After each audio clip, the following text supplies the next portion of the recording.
Good evening, everyone. My name is Ada Umewaliri, and I am the Associate Director of the African Studies Center here at UNC Chapel Hill. I'll be moderating this dialogue. Welcome, and thank you to all the participants for joining us for this important dialogue titled End SARs versus Black Lives Matter, Global Perspectives on Police Brutality and Social Justice. Before launching into today's agenda, on behalf of the center, I want to express my deepest gratitude to the panelists who said yes once I asked, despite the very short turnaround time. Some even cleared their calendar to accommodate this dialogue. Also, thank you to the Senior Associate Dean, Rudy Colorado Mansfield, of Social Sciences and Global Programs here at UNC Chapel Hill for his continued support of the center's work. Lastly, thank you to the team, Emily Burrell, my boss and director of the center, Stacy Su, and Nazri Tibebu. Please note the following processes guiding today's dialogue.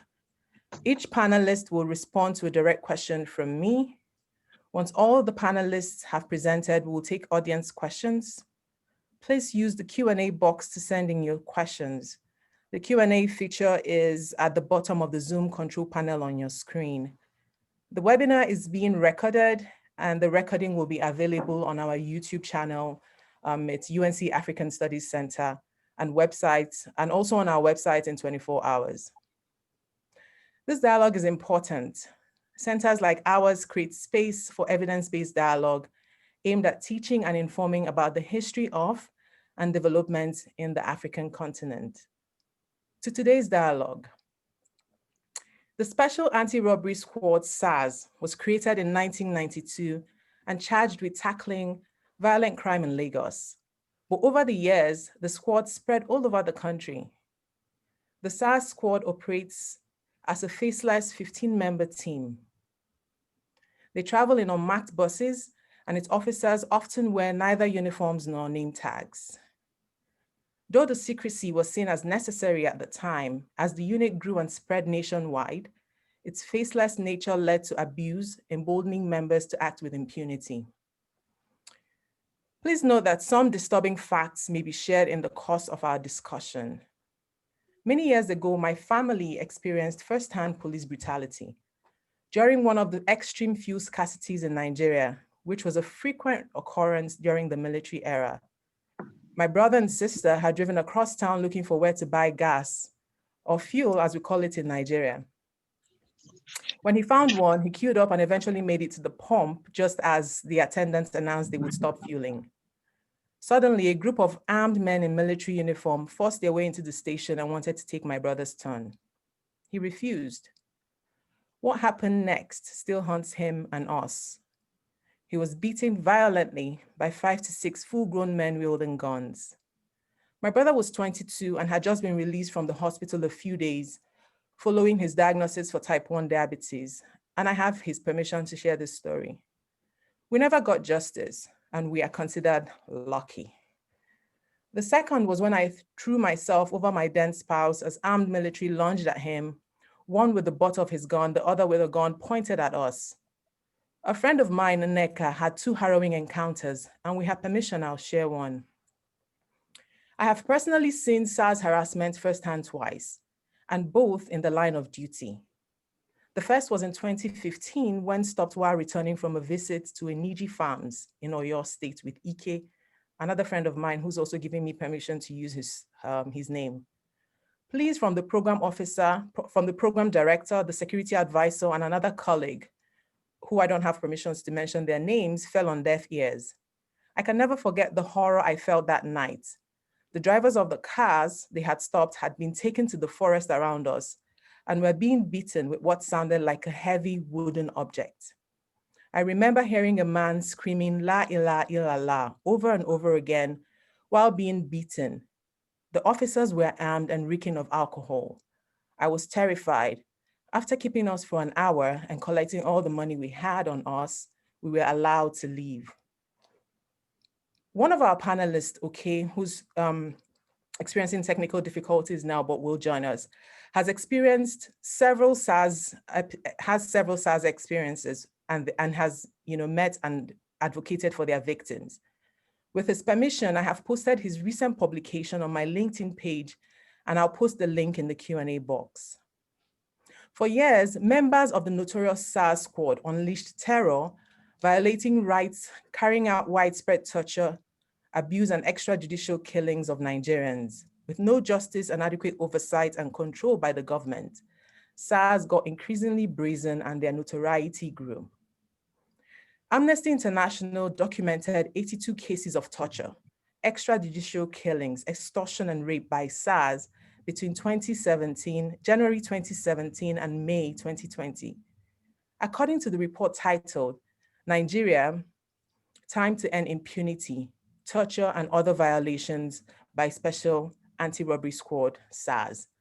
Victims held in SARs custody were subjected to mock execution, beating, punching, and kicking, burning with cigarettes, waterboarding, near asphyxiation with plastic bags, forcing detainees to assume stressful bodily positions, and sexual violence. The report states that arrests and cases are rarely investigated, and despite the fact that Nigeria criminalized torture in 2017, no SARs officer has been convicted.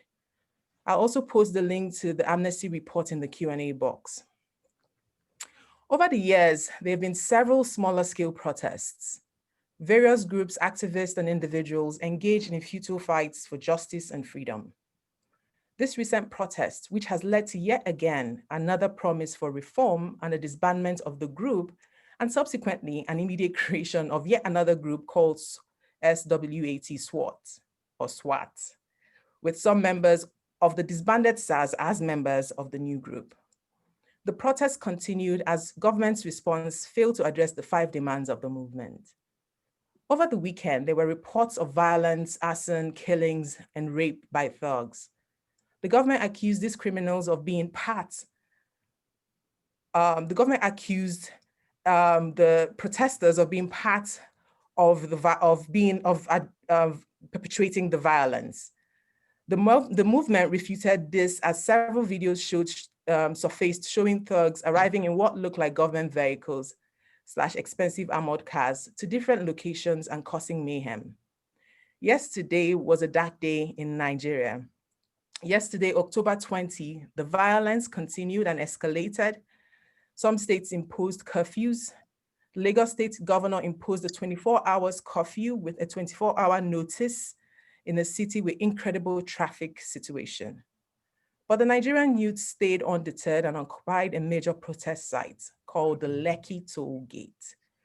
Hours later, videos showed security cameras at this location taken out, lights turned off, and with no warning, the military opened fire at peaceful protesters as they sung the national anthem. Protesters, irrespective of tribe or religion, showed great camaraderie, shielding each other, helping wounded victims. Some of us watched the carnage live as a popular female artist, DJ Switch, who was at the location, went live on Instagram. So to today's dialogue, it is important and timely, and honestly, we are not holding a talk shop. Our first panelist, Christian Connaught, is Chair of Policing and Security and Director of the International Center for Policing and Security, both at the University of South Wales. He holds a PhD in International Politics and an MSc in European Politics from the University of Wales in Aberystwyth. Got it. Christian, thank you so much for joining us. Please help us with contextualizing this conversation. I'd like you to start with what the common criticisms of policing, are. And of course, some of these criticisms may or may not apply to Nigeria, but what are the criticisms that lead to a desire for police reform? Secondly, is the contract of policing broken, as brutality is deeply embedded in the culture of most units? If so, why? And is it due to individual, systemic, or just a mix of factors? Right. Thank you, Ada. It's a great honor for me to be here today. It's a very, very important moment that we have this debate. So I'm extremely honored that you chose me as one of the people that are debating this topic. So thank you very much.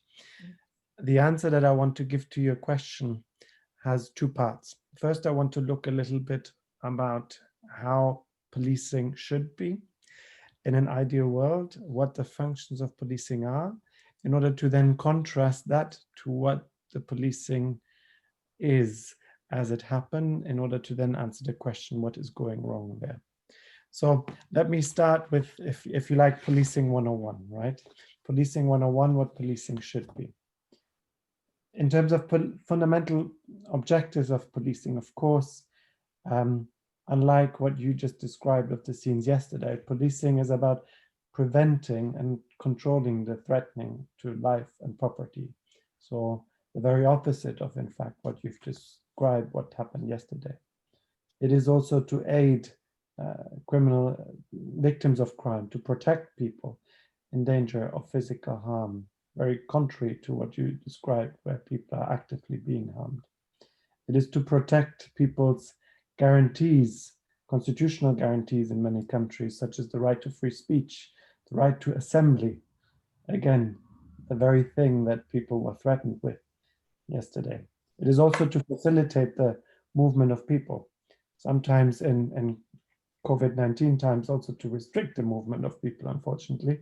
But of course, this is also one of the more recent developments. It's also to assist those who cannot care for themselves, the elderly, the ill. It's to resolve conflict between individuals, groups, between citizens and the government. It's to identify problems that have become of a very serious nature, where the police has to intervene. And it's, of course, above all, to create and maintain a feeling of security in the community, the very thing that people do not feel right now. So if we look at the functions of policing, it's got three functions. And as we have heard about the discussions in terms of the SARs protest, the emphasis was very much on order maintenance, right? That's one of the functions of policing. But of course, there's two more functions, and that is, of course, service delivery to the community, making sure the community can live and function properly, and also law enforcement. Law, of course, that is written in a democratic and way that citizens are happy with. There's obviously a variety of different types of policing in terms of patrolling, routine patrolling, targeted patrolling, direct patrol, foot patrol, community policing. Community policing in particular is something that is very much the sort of thing that we do in Britain. Now, very often, a kind of criticism that is made is, well, sometimes policing only has a short-term impact, especially if we're dealing with certain forms of crime. And very importantly, and I think this is the one that very often applies in the situation that we're talking about here, is the abuse of authority.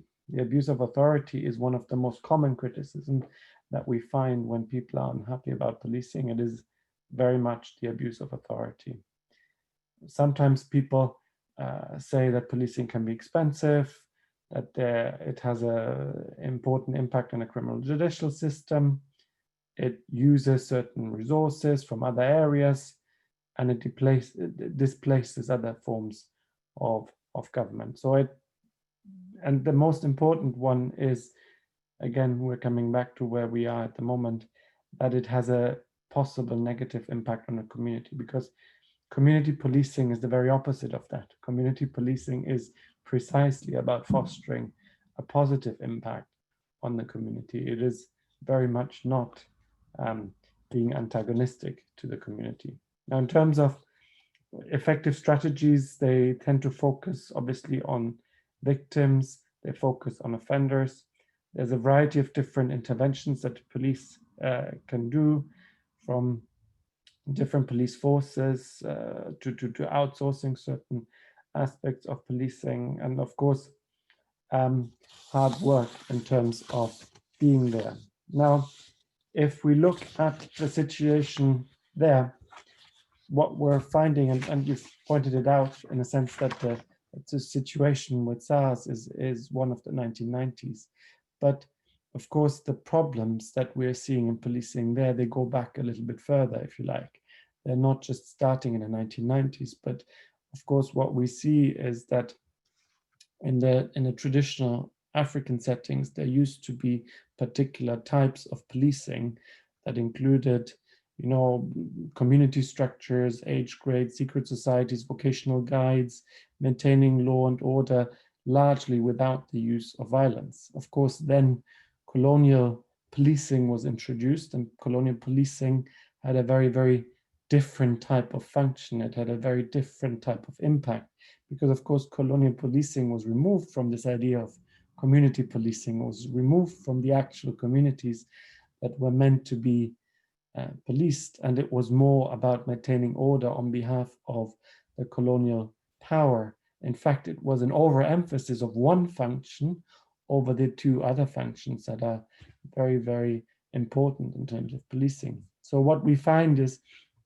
that we have, of course, a very, very strong emphasis on colonial rule. We have an overemphasis on certain types of economic and political agendas of colonial powers that lead to the creation of decentralized police forces that were, of course, very divorced from the very communities that they were meant to be policing, utilizing brutal force. And I think there's a legacy of police brutality that precedes these events, that obviously makes these events so much more difficult, because of course, just like the community, just like the police has a memory of using police brutality, the community itself also has a memory and anxieties and fears of previous historical incidents where police brutality was, where brute force was being used in order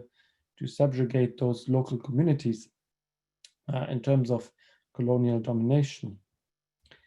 In the post-colonial era, as it were, you could suggest that in a sense, not so much has changed, that even in the post-colonial era, we saw how, in a sense, there was a continuation of colonial policing in terms of brutality, in terms of oppression, and you are also referring to the military dictatorship. Of course, that is one of the very important aspects also to point out, because of course there the emphasis is completely on the maintenance of order at the expense of all the other values that of course we have in a democratic society, whether that is justice, as you were pointing out in your introductory statement, or even just a service function to the community, because we should not forget, if we go back to Policing 101, the main function is to give people a sense of security. It isn't to keep them under control, but it is to make them feel safe. It is to make them feel secure. This is the very opposite of keeping them under control. So this trend, if you like, then continues. You have violent oppression, repression, exploitation of citizens, which obviously then continues during military rule. And in the sense that, of course, the number of institutions that have existed there, in a sense, kind of continuation of the status quo that existed before.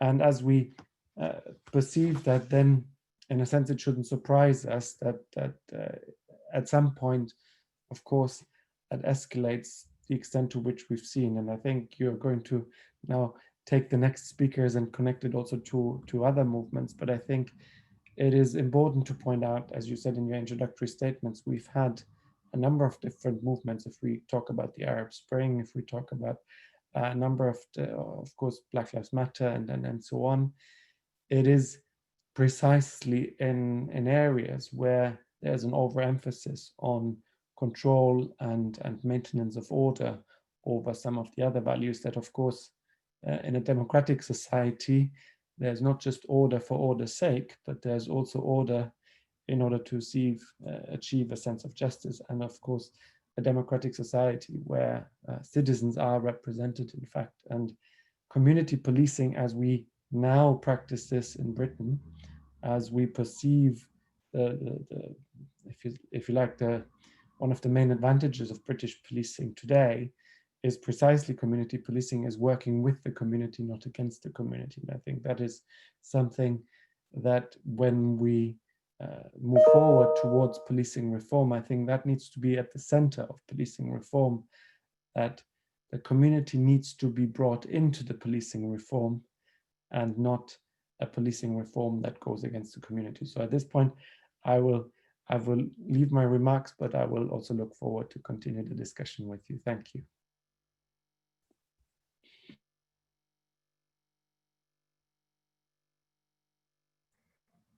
Can you hear me?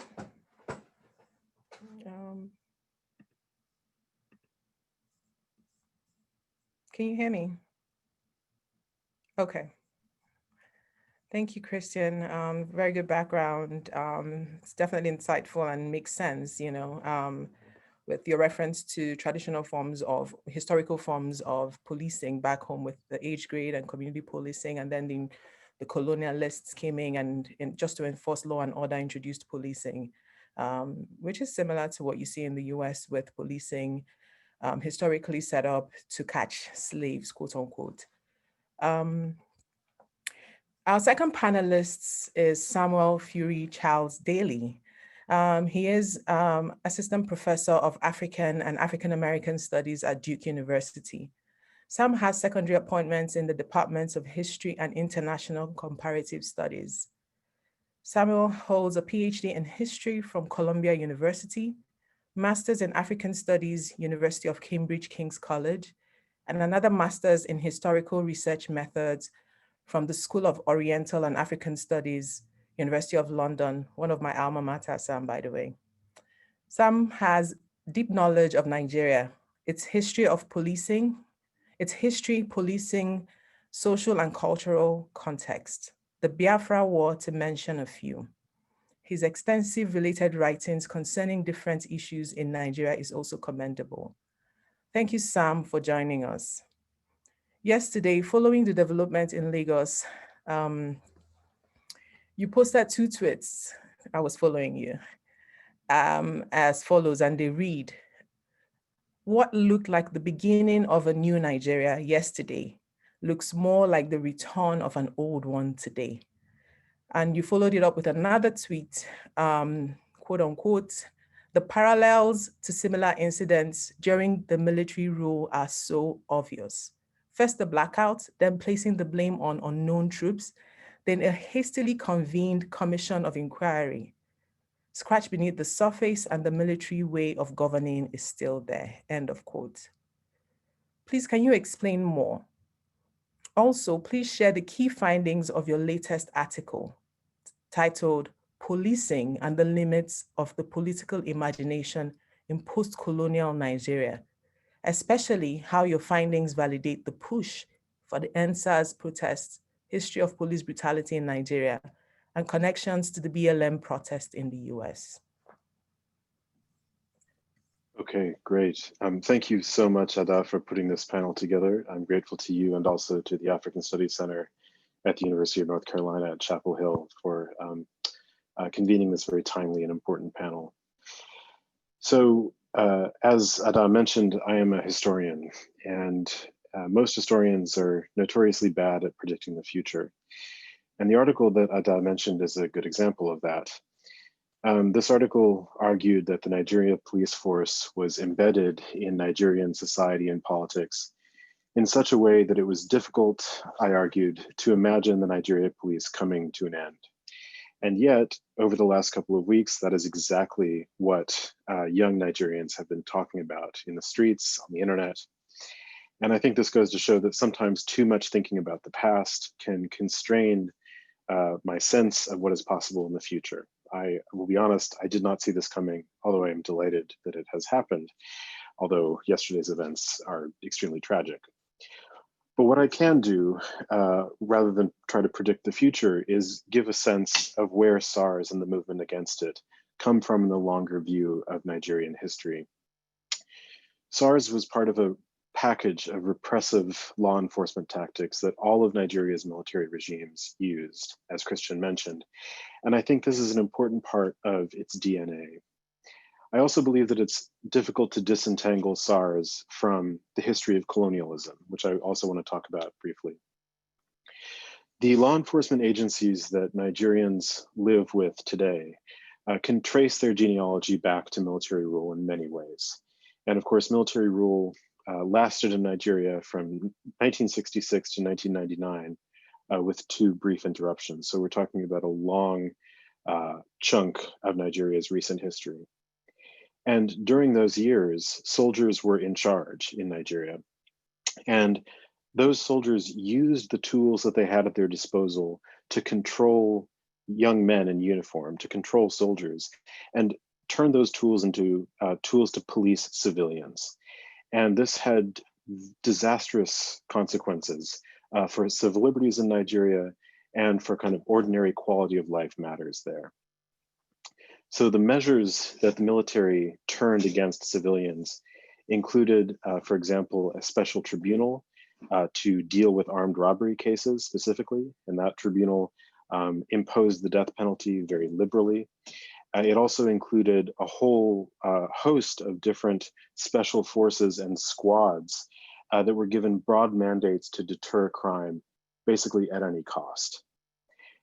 And I think it's worth noting that Muhammadu Buhari, Nigeria's current president, had a hand in this hollowing out of Nigerian civil liberties when he was first in power as a military head of state in the mid-1980s. Buhari had a national policy, for example, that he called the War on Indiscipline, which was a sort of law and order initiative that also served as cover for a major chipping away at Nigerian civil liberties. This famously or infamously included things like placing soldiers armed with whips on street corners or at bus stops to force people to form queues in an orderly fashion. So the fact that it is this person who is in Nigeria's head of state now, I think is worth noting. And even though he is now a civilian head of state, no longer in uniform, it's still the same person. So SARS itself was founded, as Ada said, in 1992 during the administration of General Ibrahim Babangida, and it gained power and influence throughout the 1990s during the Sani Abacha years, who of course was Nigeria's probably most notorious military dictator of them all.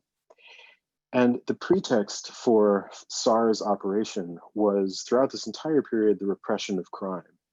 And to this day, the Nigeria police justify excesses by arguing that there is a lot of crime in Nigeria. So when they mete out corporal punishment, for example, they will justify that decision by arguing that the people that they are meting that punishment out to are kidnappers or armed robbers.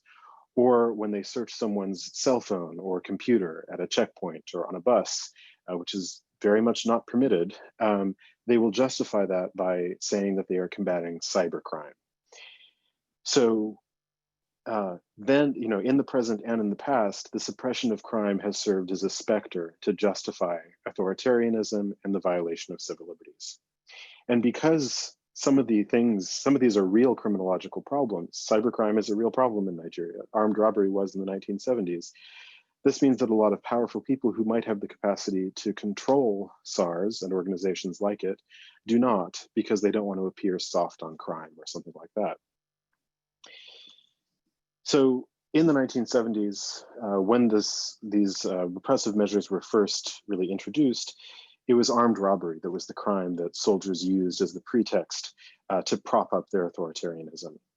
But even after armed robbery waned, many of the kind of law and order measures that military regimes had created continued more or less unabated. And SARS continued not only after armed robbery had ceased to be a kind of national crisis, but it also persisted beyond the transition to democratic civilian rule. And although Nigeria has not been a military dictatorship for some 20 years now, it still has some of the features of one. I think it's too soon to tell what exactly happened yesterday, but at least in a preliminary sense, from what I saw, looking at it from the other side of the world, it seems striking that a lot of the same characteristics that were present when the military did things like this in the 1980s and 90s took place yesterday. This included the blackout that precipitated the violence. It included the blaming of unknown soldiers, unknown troops for the worst excesses of it, and also this kind of hasty convening of commissions of inquiry that, if the past is anything to go by, will probably not come to very much. It's not insignificant that the Dodon barracks, which were the seat of the Nigerian military government during that period, is now part of a police station. There was never really a concerted effort on the part of the Nigerian state after the transition to civilian rule to expunge the structures of military administration. And I think End SARS could be interpreted as an attempt to finally wipe away the residue of Nigeria's 30 years of military dictatorship. Even though many of the people who are protesting in Nigerian towns and cities today were just children when that dictatorship ended. As I mentioned, and as Christian also alluded to, there's also a connection to the larger history of colonialism here. And on the one hand, that has to do with the fact that the Nigeria police force was a colonial institution, and a lot of the violence that is baked into it could be traced back to colonialism, when indeed Britain imported this sort of very harsh, heavy-handed form of policing that was designed for the colonies into Nigeria, a form of policing that was very different from what Britain did at home in the British Isles. But I also think that the protests and the form that they have taken is influenced by the colonial inheritance. The End SARS protests resonate with a long history of agitation against the police, including during British rule. We might think back, for example, to Funmilayo Ransome Kuti's protests against the Native Authority police forces in the 1930s, which, much like the End SARS and SWAT movement today, wove together the anger of young people with an argument about gender and sex that was very successful in catalyzing mass action across Nigeria. So nothing comes from nothing, and both SARS and the movement against it, as I see it, emerge out of the longer view of Nigerian history. I also want to briefly speak about the United States. End SARS is very much in conversation with Black Lives Matter, and I think that there is a case to be made that these two movements are two facets of the same object. Although what exactly that object is not particularly clear. Are they two facets of a global movement to end white supremacy? I think there is definitely a case to be made for that. But this view would have its limits in describing the Nigerian face of the movement. African governments can certainly be anti-Black, but as I see it, the main fault lines that End SARS responds to or takes place along are more those of age and perhaps also gender than race. And I think generally speaking, we should avoid trying to shove the End SARS movement into a kind of American framework or box. Even though it is linked to events in the United States and elsewhere, End SARS has its own genealogy that is particular to Nigeria. That said, I do think there are a lot of things that the United States should learn from End SARS. The Buhari government's response shows one way that authorities in the United States and elsewhere might respond to calls for police abolition. And that is by shutting down police forces, shuffling around their employees, and handing over their mandates to new agencies that don't have the word police in their titles, but are not substantively different from the agencies that they're replacing.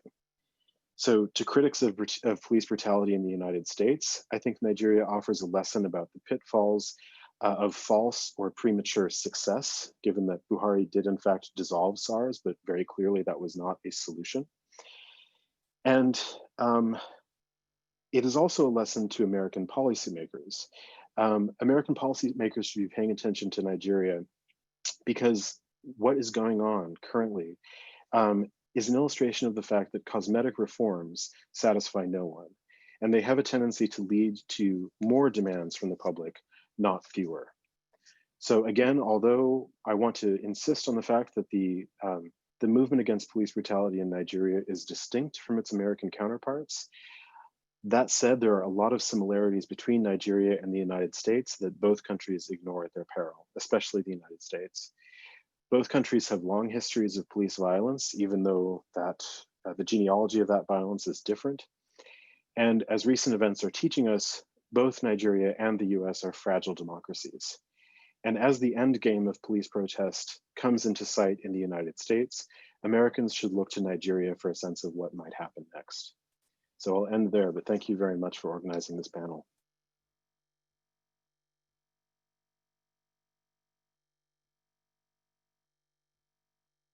Thank you, Sam. Thank you for that very insightful introduction, background rather.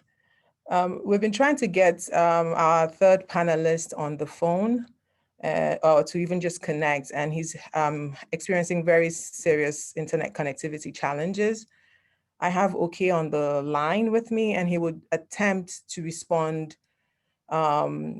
directly. I'm going to put him on speaker, and hopefully the audio is good enough that you all can hear him. So my apologies for maybe the difficulty in hearing him, but we'll all try to be loud enough. So in an October 13th Washington Post article, Karen Atia wrote, Nigeria's movement comes as protests demanding the protection of Black lives continue in the United States. At their core, the protests carry the same message. A country that allows state security agents to kill and abuse people with impunity is not a mature democracy. Oke Wanguma, our third panelist, is a police reform and rule of law advocate and human rights activist. He was National Coordinator, Network on Police Reform in Nigeria, and currently the Executive Director, Rule of Law and Accountability Advocacy Center, RULAC. RULAC is committed to promoting law enforcement accountability, transparent and responsible policing, human rights, and rule of law. Oke also started his formal human rights career with the popular Civil Liberties Organization, CLO, in 1995. Oke has documented and is involved in numerous cases concerning SARs and police brutality in Nigeria. With his permission, I've also posted his recent write-up, like I mentioned earlier, and a link is in the Q&A box for those who are interested in learning more.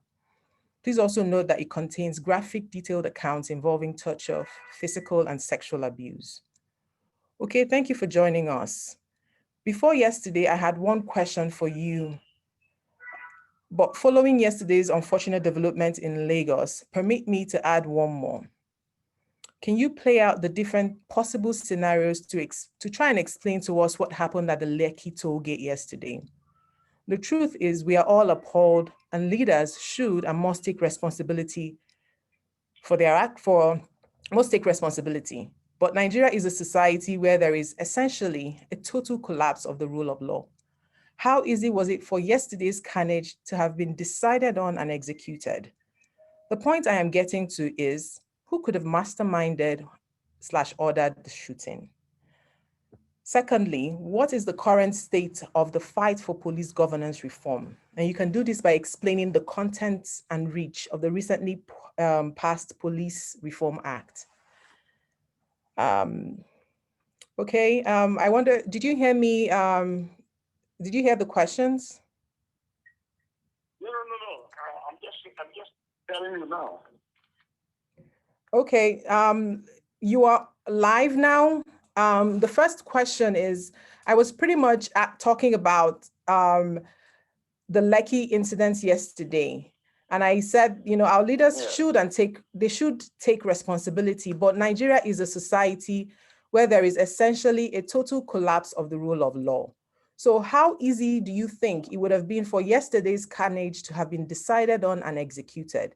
The point is, who could have masterminded or ordered the shooting? I'm sure you don't know the answer, but I just wanted you to play out the different possible scenarios that might have taken place.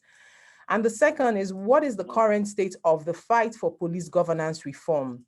And you can do this, you can respond by explaining the contents and reach of the recently passed Police Reform Act. Okay. Yeah. Okay, let me start with, thank you very much for inviting me to this webinar. I'm sorry I couldn't join by Zoom. Let me start by saying that after a long period of what seemed like docility on the part of the Nigerian youth, when they had eventually found their voices again, suddenly, you know, this happened. There was a dark day in Nigeria, you know, when, again, Nigerian military used deadly force to, suppress a peaceful rally. Now, before that incident, this rally had lasted for about 11 days and had been peaceful all the while. And the youths had clearly, committed themselves to being peaceful. And then about 2-3 days, we began to see, videos of attacks. And clearly, these were people hired to attack these peaceful protesters so as to derail this and make the protesters look like they have resorted to violence. And then this happened. In the first place, the only authority, the president is the commander-in-chief of the armed forces in Nigeria, and he is the only one that has the power under the constitution to deploy the military. And I'm sure you heard the governor of Lagos State say that this was beyond him. So apparently the president deployed the military without consulting the governor. Because, and for me, that is bad faith. You saw the level of violence, how they used deadly force, opened used live bullets on people who were only carrying the Nigerian flag and singing national anthem. That was act of ruthlessness. So as far as we are concerned, we know where it is coming from, and unfortunately, as we speak, the president has not said anything. So clearly, the buck stops and is stable, and Nigerians are not taking this lying low. We're calling on the international community to join forces with Nigerians to ensure that those who are behind this are brought to book. Then talking about, going to the second question, it's about the content of reform. Are you hearing me? Yes, we can hear you. Yeah, so for the first time, since the enactment of the Nigerian Police Act, and I'm sure you know that the Nigerian Police Act, before the recent review, was enacted in 1943. It means that the law, that was governing the police until the recent review of the Act, was a colonial law that actually, predated the Universal Declaration of Human Rights. So efforts have been ongoing by civil society and other stakeholders in Nigeria to review this act. And for the first time, the House of Representatives and the Senate passed the law in June and July, respectively, and then shortly thereafter, the president assented to the bill. Assented to the bill, making it a law. So we have a new Nigerian Police Act 2020, which repeals the old Colonial Act and provides a new legal framework for policing in a democratic society.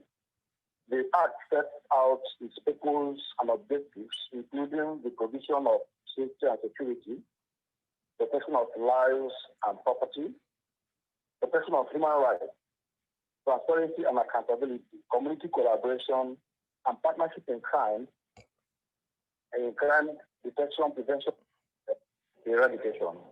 So you see that this is an attempt to provide a new vision and mission for the Nigerian police, away from the colonial vision of violence, which was force focused. Now, the Act provides some important due process safeguards to regulate search, arrest, warrants, and detention. And this was what was missing in the previous Act. It allowed the exercise of police power to the discretion of police officers, and this was why going on. The new Act prohibits inhumane treatment and discrimination. It expands the duties of the Inspector General of Police to include, among other things, to facilitate for persons in police custody access to lawyers, and then codifies that the complaints response unit which receives public complaints against police officers. So the law, it codifies it. It is now part of the Police Act. So citizens can now send their complaints to this internal control, unit, this accountability unit, and hope to get get responses to their complaints. The Act also provides a funding framework to ensure that police budgeting is bottom-up and reflects the actual budgetary needs of the Nigerian police at all levels, as well as to ensure transparent and accountable management of police funds.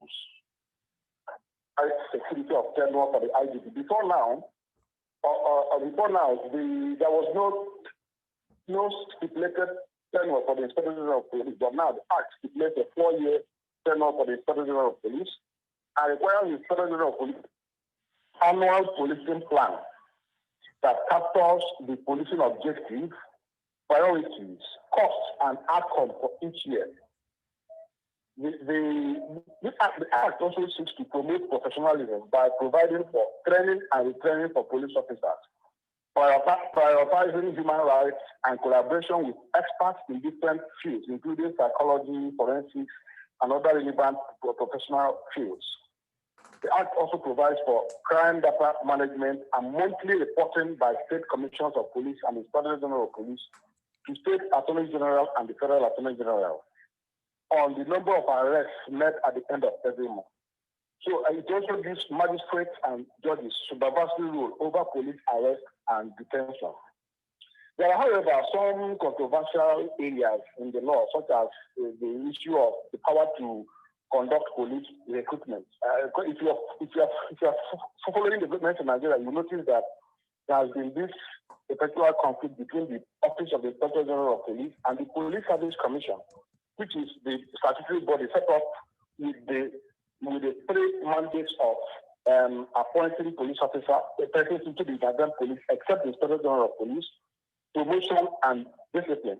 But this new law now shifts that the power of police recruitment to the Inspector General of Police, to the police. And so they have been in court, the two organizations, the police and its oversight agency, the Police Service Commission, have been in court over which one has the power to, carry out recruitment. And you can be sure why this fight is going on, because recruitment is one source of corruption. And you notice that a lot of the process has been so compromised that the wrong people find their way into the police, and these are the people who do all the atrocities that has discredited the Nigerian police. Another controversial area is on the procedure for the appointment of the Inspector General of Police, and you know that this is very important when you're talking about professionalism.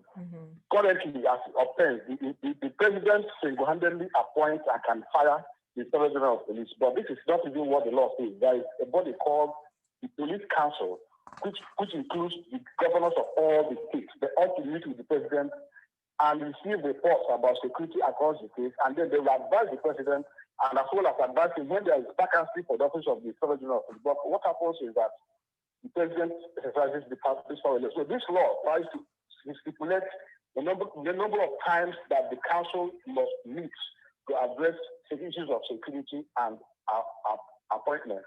So this time, the difference is that it makes it mandatory for the council to meet, and that the governors must be present in that meeting, so that the power to appoint the IG is not left only to the president, which makes the Inspector General of Police answerable only to the president.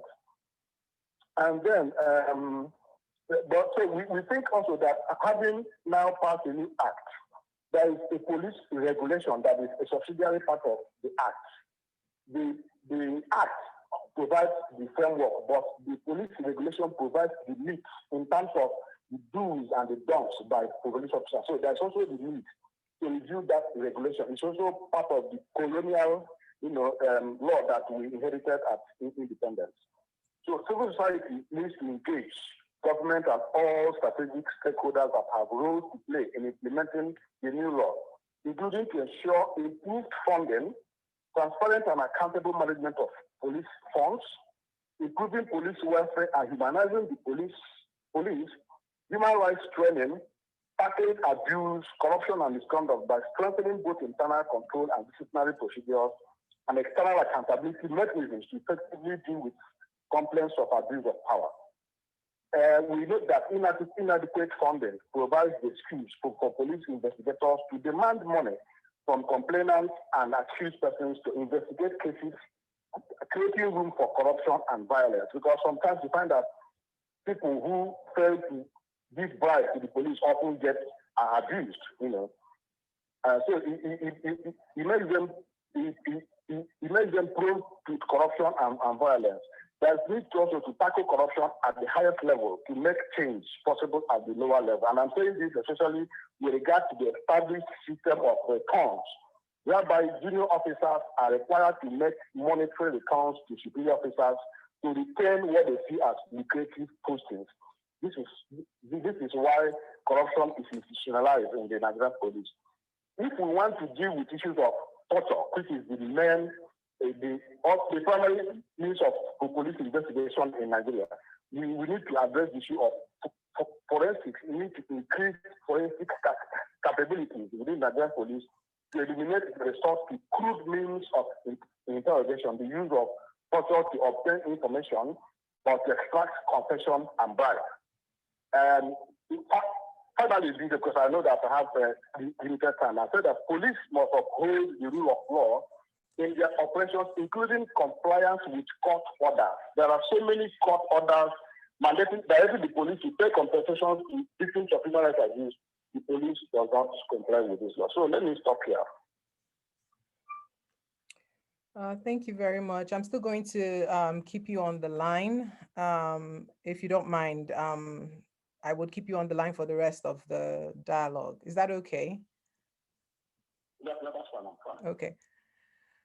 Thank you. Okay, I'm really glad that we were able to resolve this somehow and have you participate and share this very insightful, share your insights into how what happened yesterday might have happened and the new contents and reach of the new Reform Act. Of course, the big question is around implementation. As we all know in Nigeria, it's not about the law, it's about who's going to implement it and how is it going to be implemented without being compromised and undermined. So thank you. We would have questions for you after all the panelists have spoken. I'll go to the next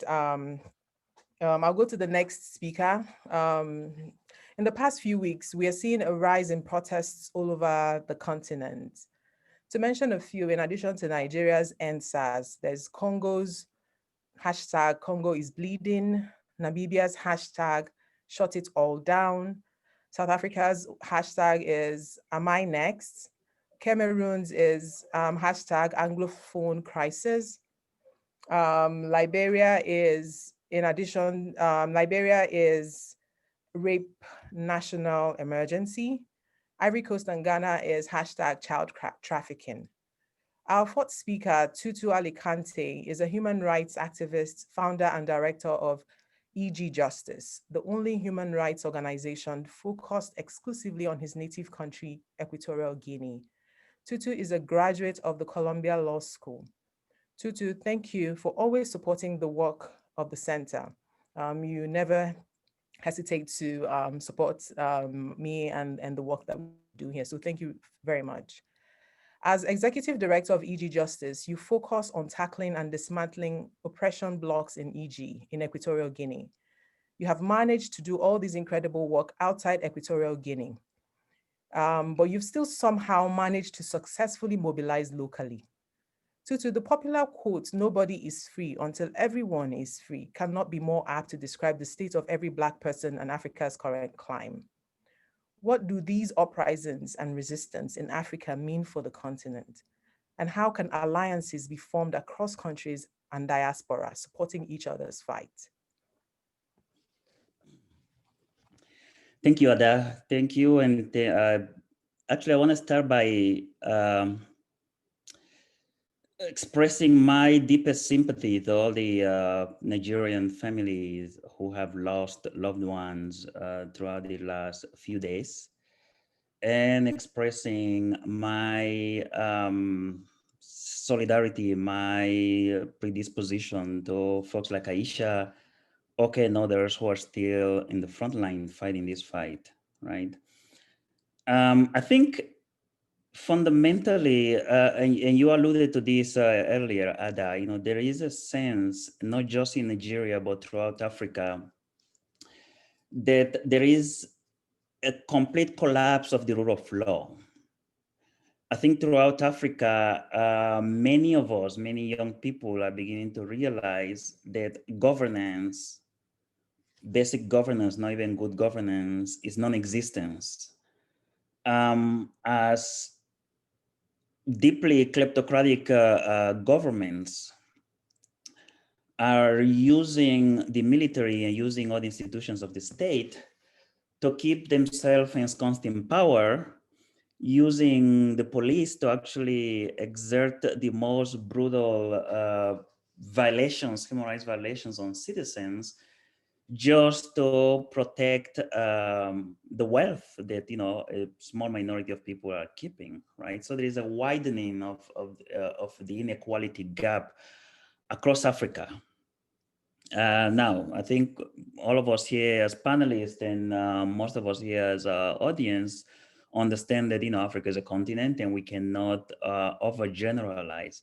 But there's that sense of government officials, politicians that do not represent the will of the people, that do not have at heart governing for the people, I think can be generalized in most African countries, which has led to all these different hashtags that you have mentioned, Ada. And what you say is also true, right? No one can be free until we are free. Or as MLK once put it, injustice anyway is a threat to justice everywhere. And I think we are beginning to realize that, So for me, what this means, is an opportunity. Is an opportunity for us to build solidarity networks across borders in Africa, right? For us in Equatorial Guinea to support the fight that's going on in Cameroon, in Gabon, in Congo-Brazza, and other places, and those in Nigeria to be fighting alongside with colleagues from Ghana and other places, because ultimately in Africa, fight is the same. We have seen the African Union, for instance, speak up against the police brutality in the US. Yet when people are killed in Kibera, Kenya, or in Johannesburg or somewhere else, we do not hear from those same politicians or representatives at the AU. We have also seen African artists, even African soccer players, athletes, take a knee before a game. Arsenal will be playing Chelsea, and you see African soccer players take a knee on behalf of African-American people who are being murdered by the police, which rightfully they should do. Yet right now you scroll through the sites and the social, the Twitter and Instagram of all these African soccer players and others, Didier Drogba, Mikel Obi, and all these guys, and you do not see any one of them speaking against what's happening in Nigeria, right? And for me, that's deeply problematic. It is deeply problematic when I, as an African, do not know what's happening in the next door and do not feel compelled to engage in that fight. There are many things that have to happen in terms of, how do we build alliances? How do we support each other's fight for justice? There are many things that have to happen. First and foremost, I think we have to realize that the Black Lives Movement, BLM, actually started, 6 years ago, at least, in Ferguson, 2014, I believe it was. But even prior to that, there is a long history of the African-American community here fighting police brutality. I mean, it goes back to the civil rights movement, right? So there is a long history of engaging in that fight. And one thing that has come along with that is real organizing, right? You might see people in the streets, but behind all these protests, behind the mobilization, there is a lot of organizing, there are a lot of strategizing, there are a lot of thinking that has to happen. And if that's happening in terms of one country, when we think about a continent, we have to multiply that type of strategic thinking or coming together to pick the right venues, pick the right message, etc., we have to multiply that by 52, by a factor of a lot, because we're talking about the continent here. So there has to be a lot of organizing, which requires a lot of funding. I mean, I think one of the unseen characteristics of the fight here in the US also is that, the support that organizations like Open Society Foundations or for the others is able to provide for organizers and people that are thinking about solutions to come together. And then there is a lot of, the other thing that's happening over here, is building across fields, so to speak, right? So you might have organizers over there, but you also have the ACLU, you have a group of lawyers, you have a group of people thinking about, how do we get bail money in case people are jailed? How do we articulate justiciable arguments on behalf of people they are arrested? And again, that has to happen in the context of Nigeria, which I'm sure is happening. I have colleagues, lawyers, friends in Nigeria, I know that's happening. But it has to happen also in the level of continent-wide, because that sense of protection, in places where rule of law means absolutely nothing is critical. And perhaps, our venues or forum, is not necessarily targeting our justice systems in our own countries, but figure out how do we take these cases to the AU? How do we use the African Charter to challenge, the lack of democracy in our countries, the lack of basic respect for human rights, So there is a lot of work that has to happen in terms of thinking and articulating a vision and an agenda that is holistic, that is going to take time, right? As we speak, there are many organizations throughout the African continent fighting this fight in their localities, right? So you go to Senegal, you might meet with folks from, Yanamar and others, or Ballet Citoyen in Burkina Faso, in Zimbabwe, you have several people working in South Africa. What we're not doing, is building those networks and talking to people in Kenya and other places about their fight, about how we can start, whether it's the colonialism angle or whether it's the kleptocracy governance or whatever. We have to start articulating something that,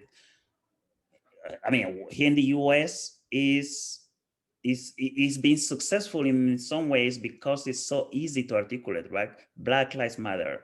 And it's also been successful, because of the years and of strategic thinking, So I think it's definitely doable, it's definitely possible, but we need a lot, And I think the conversation that, you've got us started here and the predisposition that I've seen from UNC Africa Studies Center to host this conversation, bring people from different fields together, bring people from different countries. You and I have talked about bringing people from Ghana and Togo and other places to have this conversation, right? Because those of us that are working in those countries, we need to take these conversations back to our colleagues and say, okay, we can build something across ECOWAS, across CIMAC, across SADC, et cetera, et cetera.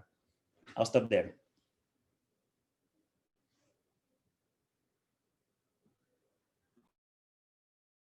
Thank you, Tutu. I do agree. The feminists group provided exceptional mobilizing, online mobilizing support. They crowdsourced funds and they were very accountable. They were reporting expenses as it was expended. They were bailing out protesters. The whole Nigeria society, not just the feminist group, but they provided coordination and resources, the funding. There was sending ambulances. Like last night, there was a video that I saw on Twitter, someone who had been shot and I think on his neck, and he was in a car, but they, just because of the curfew and the army being everywhere, they couldn't get help. So I also follow FK Abudu on Twitter, and I saw that she eventually replied and said, we got an ambulance to them because the guys had tweeted and said, please help us.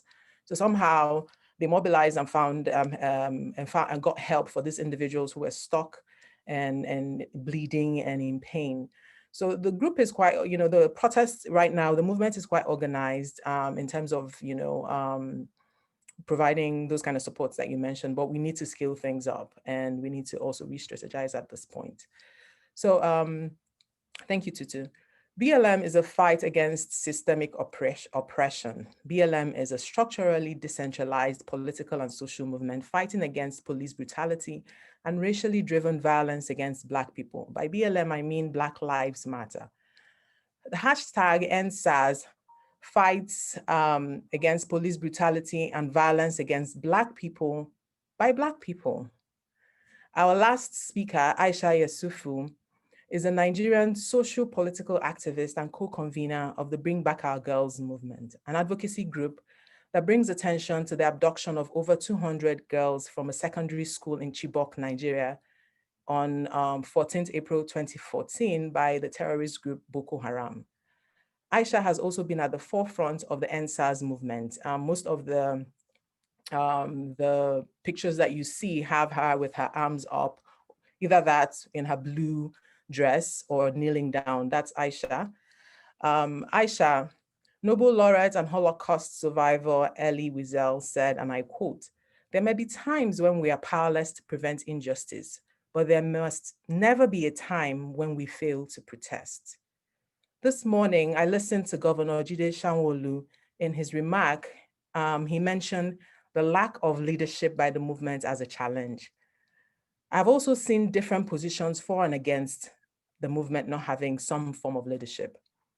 Historically, I also know that some nonviolent movements have been leaderless and successful. I know the Nigerian youth, as they should, have a cynical view of leadership based on our history of failed leadership and compromised leaders.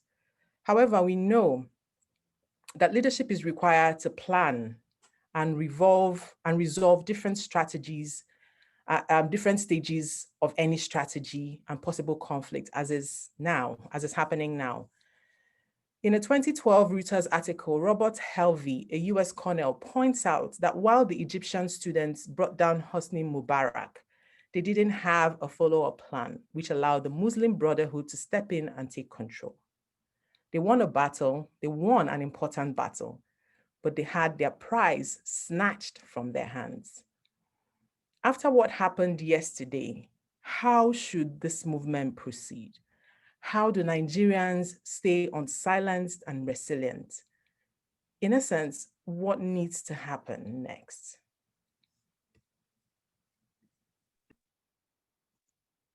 Thank you so much, Ada, for having me. Good evening, everyone. Indeed, it's a black day in Nigeria. It's just really a dark Tuesday in Nigeria, where we have a situation whereby our government decided to kill citizens who simply were saying, "Please give us a right to live." They weren't asking for too much. They just wanted to be allowed to live in a country that has failed them repeatedly, that has failed to give them enabling environment for them to thrive. And they found niches, and they worked hard, and they thrived in all of that without complaining, just doing their thing. And yet we have police coming after them. Just sitting down here, when you mentioned the issue of the Chibok girls that were taken away on the 14th of April 2014, 276 of them were taken away. 57 of them escaped immediately. And it was after 2 years before the first Chibok girl was found, Amina Ali Nkeki. And to date, we have 107 Chibok girls back, and 112 of them are still in captivity. But you see the irony of it, the way I look at it, it's 140414. And here we have 2010-20, another atrocity happening in our country, this time perpetrated not by the terrorists, but by the government.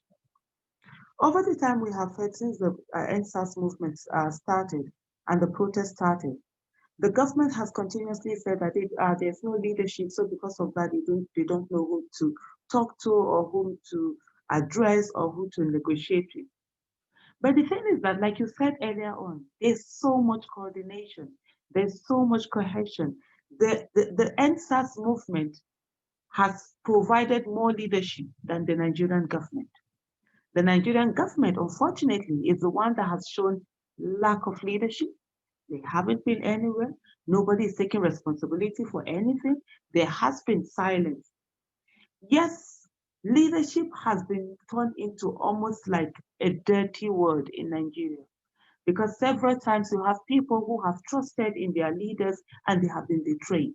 And because of that, you have young Nigerians who do not want anything to do with leadership. But in saying they don't want anything to do with leadership, they don't want the traditional kind of leadership. What they have, of course, is all of them being leaders across board. And they've been able to work things out. They've been able to almost be like a government. They provided welfare for themselves. They provided security for themselves. They were able to take care of medical health care. They even got a helpline within that where you can call for medicine, for medical help, for welfare, or whatever it is that you needed. Do we have that? And we saw the accountability that came from them. And we saw the fact that they showed so much leadership that many were able to see that indeed leadership is not rocket science. It's all about empathy. When you care for your people, you'll be ready to do everything that makes their life easy for them. So in terms of the police, in terms of the government coming out to say that there's no leadership, on the 11th of October 2020, the police came out to say that they had disbanded SARs and that they brought out 5 things what this all meant. And on that 11th of October 2020, the End SARS movement brought out what they call their 5 for 5, their 5 demands, which was 1, release all protesters that had been taken away. 2, and there should be compensation for victims and their families. 3, there should be psychological evaluation of the police, of the SARS officers before they are deployed to other units, because the IG of police had mentioned that they were going to be deployed to other units. They asked for prosecution of officers that have been found that have committed these extrajudicial killings. And finally, of course, the welfare increase in the salaries of the police. So when they say there's no negotiation, there was actually negotiation. This is negotiation. It's not the traditional kind of negotiation that they're used to, where you all leave the protest ground, come into office, sit down on it. I mean, if COVID-19 hasn't shown us anything, what it has shown us that you can actually do so much without being at the table. You don't have to be in the office to get things work. And these young Nigerians, the youth, were actually multitasking. While they were still on the protest ground, they were putting forth their demands in a negotiation. The president was given the demands of the youth by the Lagos State Governor when he went to me. And when the Lagos State Governor is reading out these demands of the president, you could see the president sniggered. He was laughing. For him, it didn't matter. And before this time, the protesters had actually been killed. The protesters started, they're peaceful, and they still remain peaceful. Everywhere they went to, they did everything within the ambit of the law. Even when after the protest, you see them cleaning up, they didn't even litter. We watched while hoodlums were being brought in and were used to attack protesters.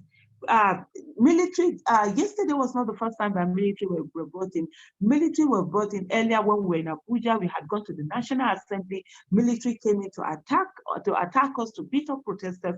As on that day, they were trigger happy. They were ready to shoot. And I was the one who led the protest that day to the National Assembly.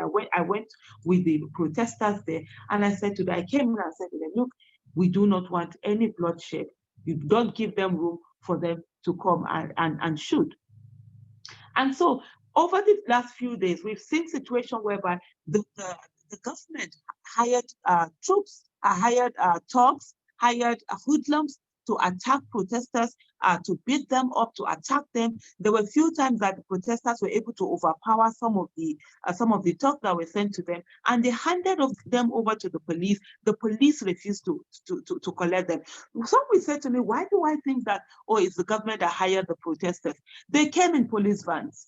They were brought in by government vehicles. They were supervised by police. Police told them how to do it and when to do it. We saw security agents, supervising them. And of course, this is not the first time. In 2014, Nigerian government had also hired protesters, had hired thugs, and under the protection of the police had attacked the Bring Back this movement. So these are some of the things that we had been used to seeing. But coming to it, on the 19th of October, the End SARS movement brought out furthermore what they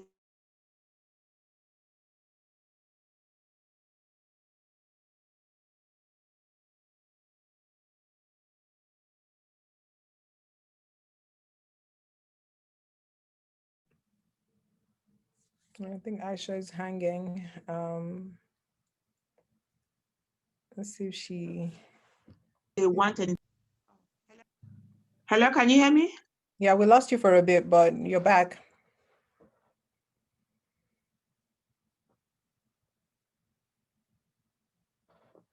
Yeah, I think we've lost you again.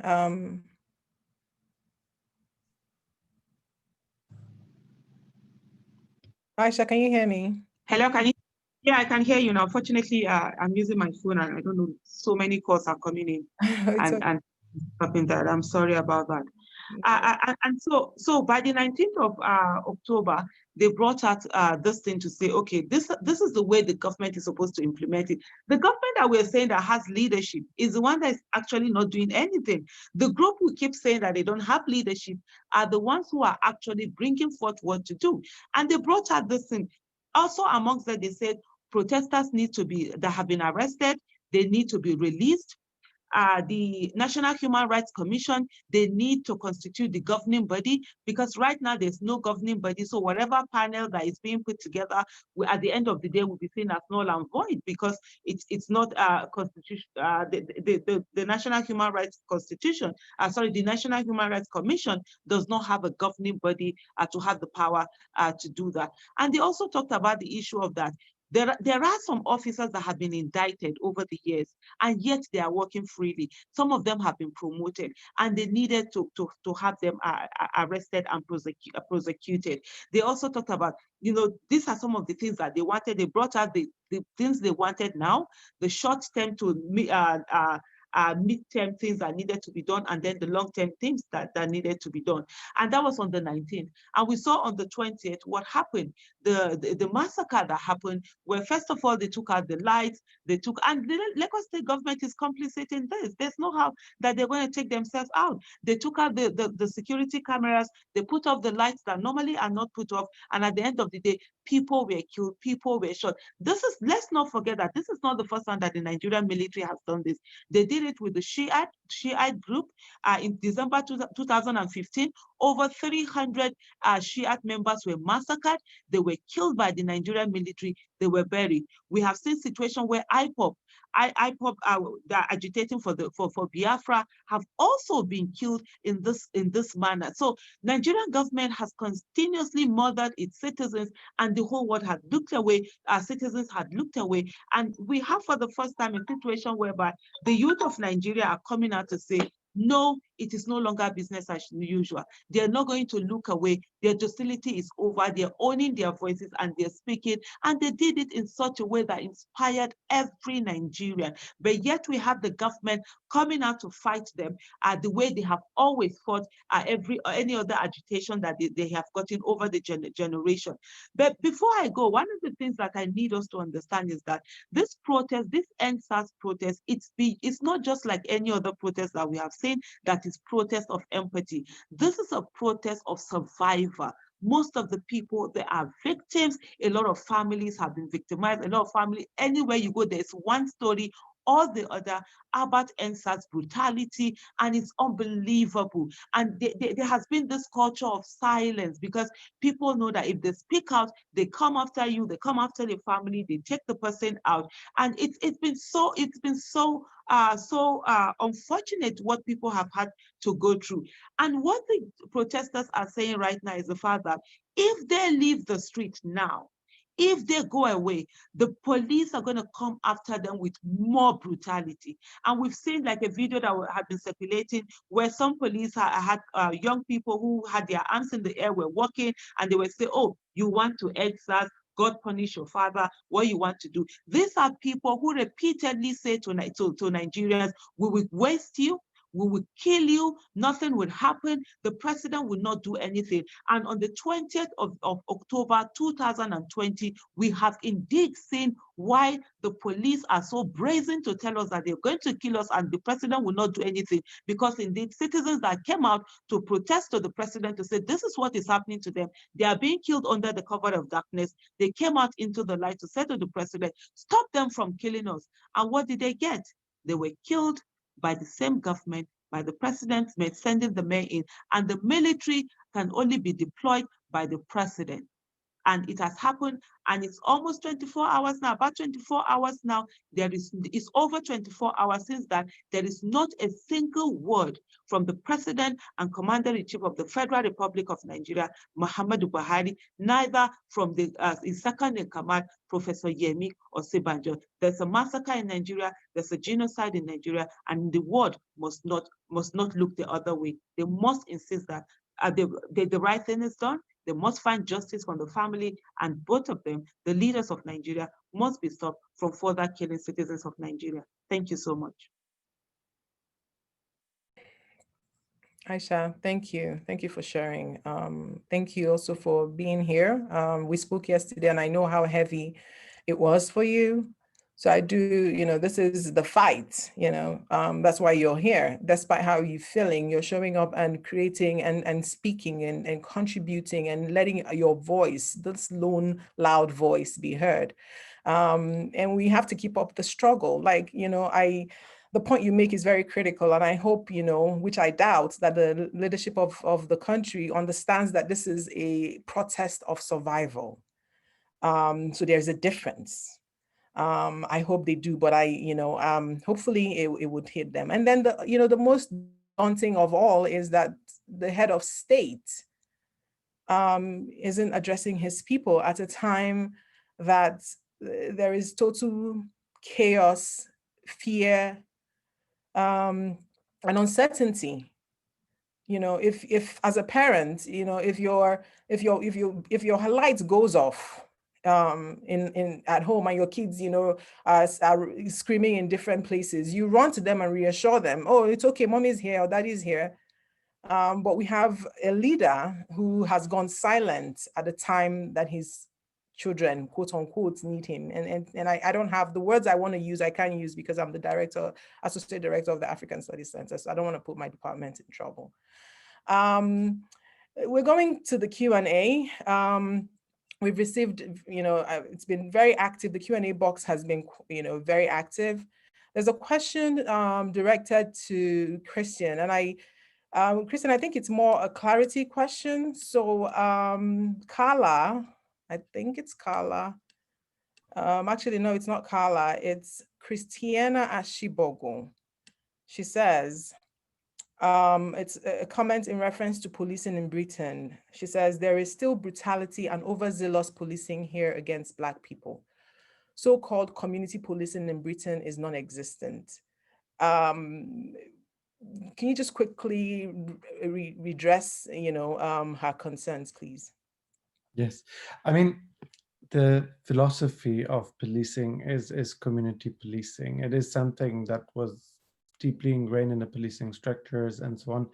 So in that sense, it's something that is there. Now, does that mean there's not going to be incidences? I think obviously not. We've seen also demonstrations in Britain that kind of took part after the BLM movement started in the United States. Also, there were demonstrations in Britain. So clearly there are certain feelings in certain communities of discrimination. And in fact, one of my PhD students is also looking at and investigating that sort of thing. And it is something that we need to watch out for. And obviously we can never have a situation where we can say this does not exist, because just as you're getting complacent to think that you are getting better, you're always finding that things are not going as well as you wish they would. Thank you, Christian. I think the next question can be taken by, maybe Tutu wants to respond. Tutu, Girish Daswani says, can we talk about the complete absence of response from African leaders, especially Nigerian President Buhari and ECOWAS President, also Ghana's President, Nana Akufo-Addo? President Akufo-Addo was quick to tweet and publicly decry the death of George Floyd, but has said nothing about what's going on next door in Nigeria. Yeah, and I was trying to be brief earlier, and alluded to this. I think there is a deafening silence from African leaders, from people I would consider great African voices, right? We're not hearing anything, and that is extremely troubling.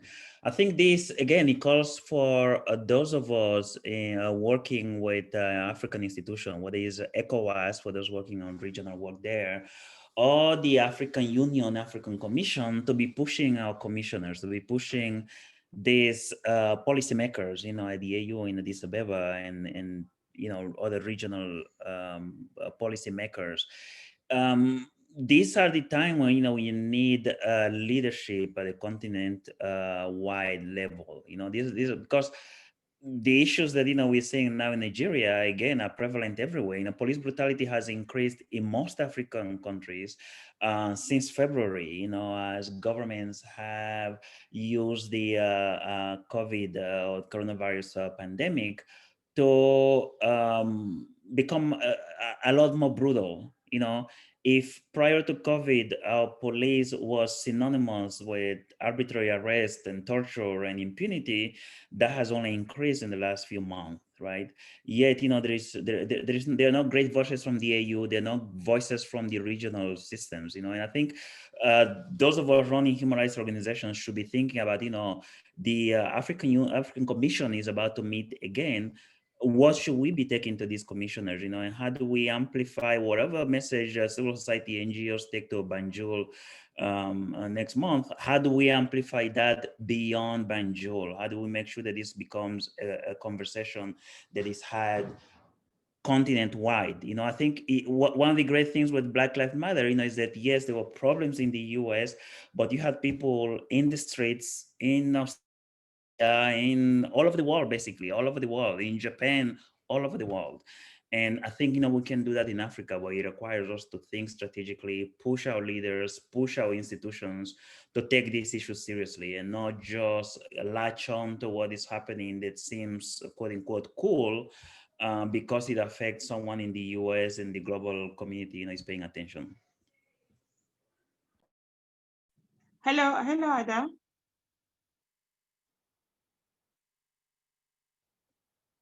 I see you want to contribute, Aisha. Yes, please. I want to do that. About 4 hours ago, the Ghanaian president did a tweet, and he talked about, let me just read it out. He said, "I join all well-meaning persons in calling for calm and the use of dialogue in resolving the SARs impasse in Nigeria.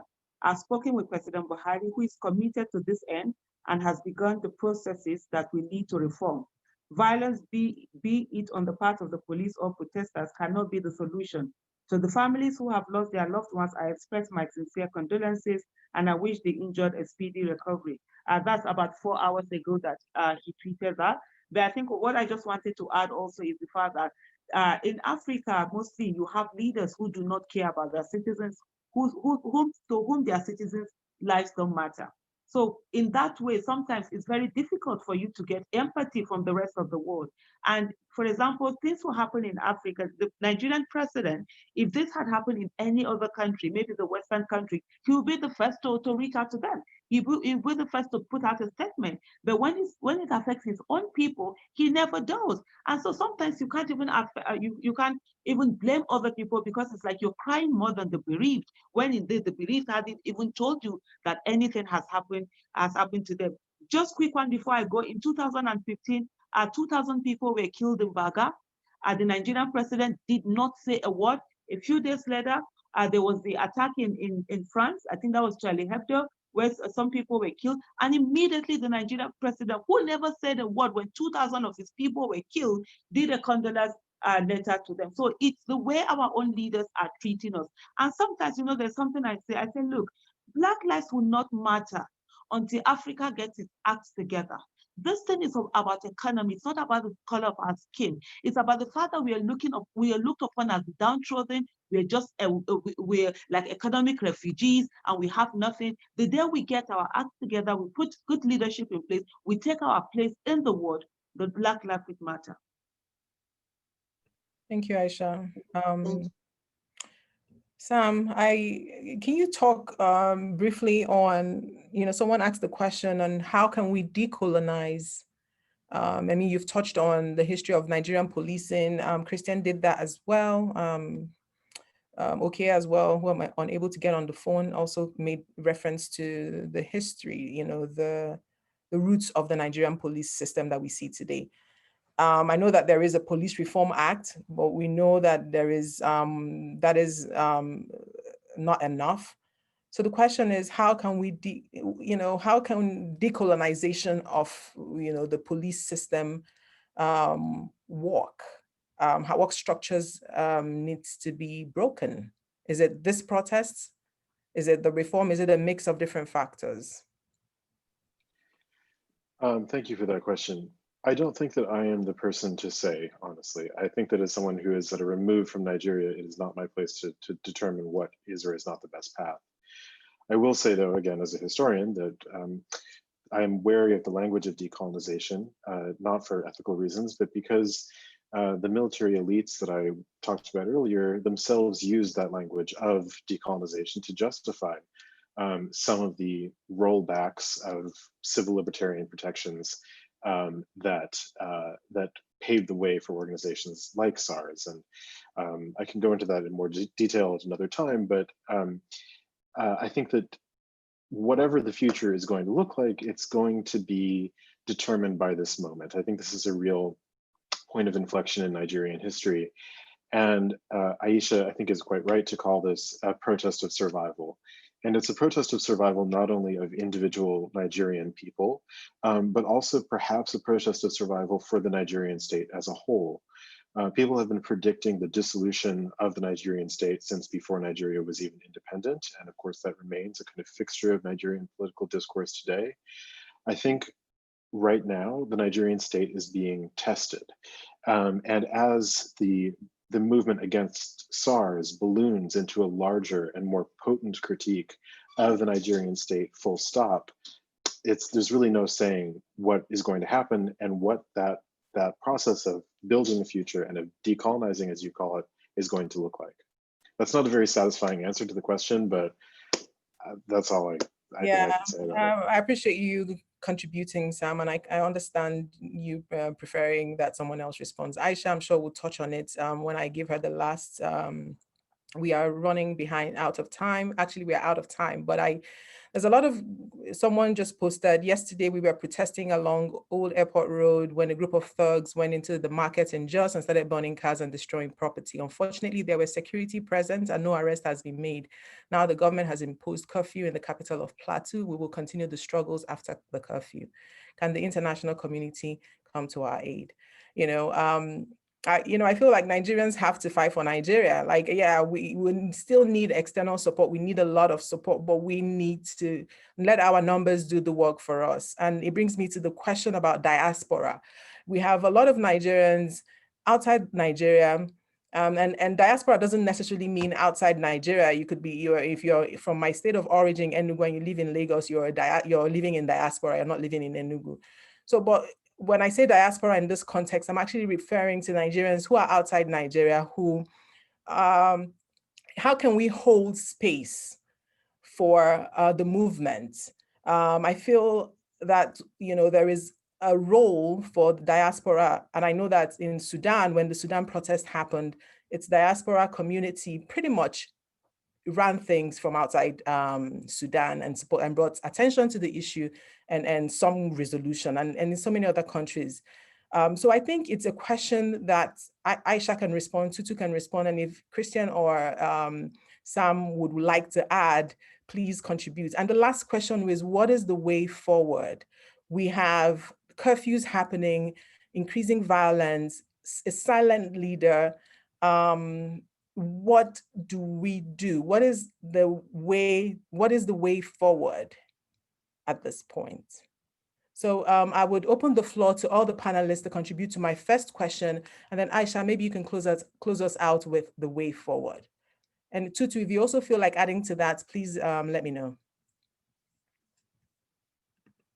We can start. Christian, did you want to respond to the first question? Yeah, I think I probably want to stay a little bit out of that frame as well, because like Sam said, we're an observer and we should be kind of a little bit careful what we recommend. I understand that. Sam, you feel the same way as well? I do, but again, as since the United States is also part of this conversation, I will reiterate that I think that Americans should be paying attention to what is going on in Nigeria. It is very seldom, I think, that the US considers Nigeria as an analog for its politics, but it definitely should. Both of our countries are massive, complicated federal systems with, in some respects, very similar histories. And the question for me is not so much what I think Nigeria should be doing, but what I think Americans should be doing in light of Nigeria. Awesome. Thank you. Tutu.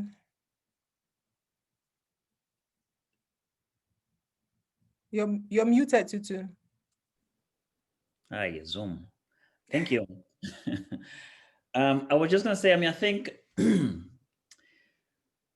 we have to be honest with ourselves. We have some serious problems in Africa that I hesitated to bring this up earlier, but I feel I have to, right? There have been situations recently in South Africa where citizens of other African countries, Nigeria among others, were being murdered in the streets by South African brothers and sisters. And there was a deafening silence.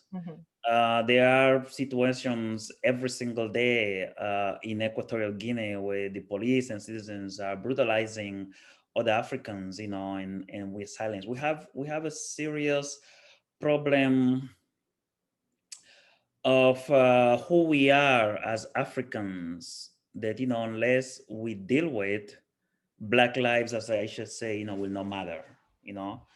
And we have to find the context to talk about those, right? And it has to be a cross-country conversation, right? And it has to be us with people from other African countries and thinking and learning and building solidarity networks. We need that we need that desperately.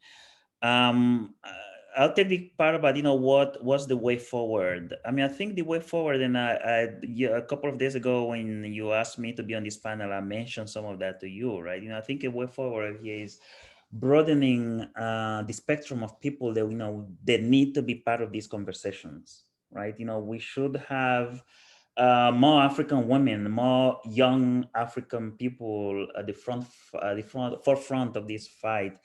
In Africa, you know, in neighboring countries to Nigeria, but, you know, as far away as in Zimbabwe and Tunisia and other places, right? Kenya and other places, you know, we need to broaden those conversations and bring those people together. And we should be talking to funders and other people, you know, that can help bring those people together and figuring out how do we dismantle some of these systems that we have in Africa. They're holding all of us Africans completely dispossessed, among other things, of our own humanity. All right. Elections have come to mean absolutely nothing in most of Africa. That is a problem, you know, and as part of my work right now, you know, most of my work is in anti-corruption, anti-kleptocracy, but part of my work in the region that I work with in Central Africa is ensuring that, you know, elections begin to mean something. So when election come up next year in Congo Brazzaville, we are there to ensure that, you know, Sassou Nguesso does not get away with stealing elections as it normally happens, because we really need leaders in Africa that are going to put the well-being of the citizens ahead of their own, you know, staying in power forever. You know, their own longevity in power becomes their primary goal, and that has to change.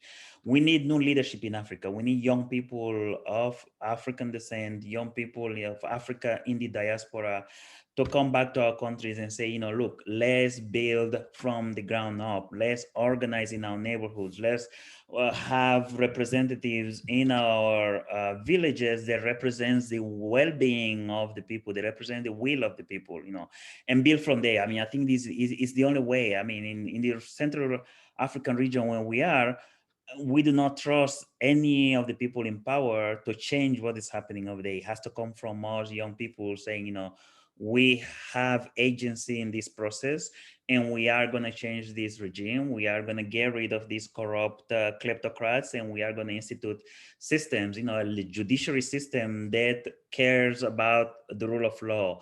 Legislative systems, they're actually going to enact laws that benefit the people. So there is a lot of work to do, but it has to be done by us Africans coming together. Thank you, Tutu. Aisha, please respond to the two questions and close us out. Okay. Thank you so much. I think the diaspora, they have a lot of role to play, and good enough, they have been doing quite a number of that with the EndSARS matter, EndSARS movement. You see all over the world, Nigerians, coming out to make demands and just, being there. But I think most importantly, beyond the demands that they make, is that there's a need for Nigerians in diaspora. I'm talking about specifically about Nigeria now, for Nigerians in diaspora to be able to vote. They contribute to the GDP of the economy in billions of dollars, and it is unfair that they are not part of the politics of the nation. They are being sidelined, because what we have with the Nigerians in diaspora is that, first of all, there are in millions, and they can change what happens in terms of election. They cannot be intimidated like it's done with the ones that are back home, and they cannot be bought. We have a situation whereby poverty has been weaponized in Nigeria, illiteracy has been weaponized in Nigeria, and so at least to a very good extent that they would be above that. And also they are known. Their register will be known. The identity is known. It's not where we don't even know the number of people we have in Nigeria. Sometimes we don't even know whether the electoral register is actually accurate, or whether they are just bogus names there. So, and they'll be able to, so they have a power of influence that they can use over their relatives, their friends, with people within their circle of influence that they can use in ensuring that we have the right people in leadership. So having said that, the way forward for Nigeria, of course, is the fact that it's for people to understand, and which is what has happened right now, that in governance there are two sides: the demand side of governance and the supply side of governance. People who are voted for, they're the ones to supply governance, and then people who vote for them are the ones to demand for governance. And everyone has to occupy their office of the citizen, which is exactly what is happening right now. Why there is this protest, peaceful protest, to make demands. There has to be a need of government understanding that their power, their legitimacy comes from the people, their power comes from the people, and they must listen to the people. And that whatever they do, there must be that empathy. The social contract between government and the people needs to be worked upon. In doing that, we need to get into office people who have competence, character, and capacity. So for us to be able to move forward beyond, it's not just on the issue of EndSARS, but beyond getting beyond just EndSARS, getting good governance, having accountability, having transparency. We need to fix politics. We need to have empowered electorate. We need to have those who understand what it is, what power they have, the relationship between governance and their lives. We need to get the right kind of people into office, because that's one of the reasons why you see people are so suspicious of our leadership role, that nobody wants to have a leader, because we have the ones who have over the time not been there for the people, just focused on themselves. And then also the electoral system that we have, has to be worked upon to ensure that we're able to get the right kind of people into office. I mean, in everything that we see, leadership is everything. And like Tutu did say, we need to get to a place where we have the youth coming into leadership position, women being allowed to be in leadership position. It's not the one we have people who are perpetuating themselves in leadership role, who have no business there, who are ready to kill, who are ready to maim, who are ready to use talks, and they use talks all the time to take away, to ensure that people are frightened from going out to vote. You find out that in Nigeria, most times when there's voting, less than 50% of the registered voters come out to vote, because a lot of people are afraid, because they're afraid of being killed or going to the ballot boxes, because talks are always being used. And now we have a situation whereby talks are also being used. On the part of the protesters, I would say stay strong. it is like they say, we move, we have to keep moving, we have to keep standing there, we can't back out now. But the thing is that whatever it's been done must be done within the ambit of the law. And then the government that have brought in thugs into the whole of this, they need to rein in the thugs and take them out of the street. We are making the march, the Nigerian youth are making the march, and it's a legitimate demand. Thank you so much, Ada, for putting this together and putting the spotlight on what is happening in Nigeria. And I really do thank all of my co-panelists and everyone listening. Thank you so much for being with us through this dark time. It really shows that at the end of the day, we are all human. We have a shared humanity and empathy. And one thing we must never allow to happen is we must never allow people who want to truncate humanity to succeed. We are better together. Thank you so much. Thank you so much, Aisha. Thank you, Sam. Thank you, Christian. Thank you, Tutu. And thank you, Oke, who's not here with us anymore. Thank you, everyone, for tuning in and listening and contributing to this important conversation. If you're Nigerian or a Black person and watching this, I know your pain, but remember, we live to fight another day. So like Aisha has concluded, keep your head down, we regroup, we re-strategize.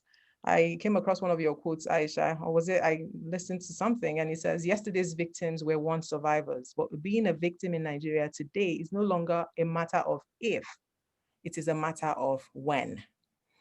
I also, Tutu mentioned the conversation he and I had a few days ago. And so we're currently lining up a panel list of female activists across the continent to make it a wider conversation, just to kind of lead us towards the path of being in a room together and mobilizing and supporting and fortifying each other as we move and protest for a newer Africa. It's like Aisha also mentioned, it is a fight for survival. It's about the economics. If Africa was working, if we had light, if we had water, if we had some security, some Africans in diaspora will not be in diaspora, they'll be home. So it is a protest of survival. It is a game of economics, a game of numbers. In conclusion, we've all contributed, very interesting points and giving us interesting insights on what the problem is, what the status is, and how we can move forward.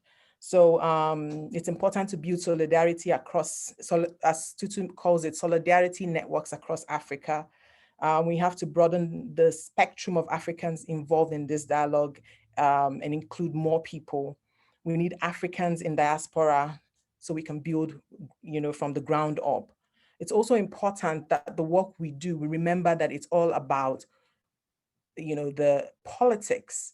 Who is making the decisions? Where's our resources? Who's making the decisions about resources and in the implementation and holding people accountable? So young people should get involved in politics. I know how discouraging that can be, but that is where we can make the change.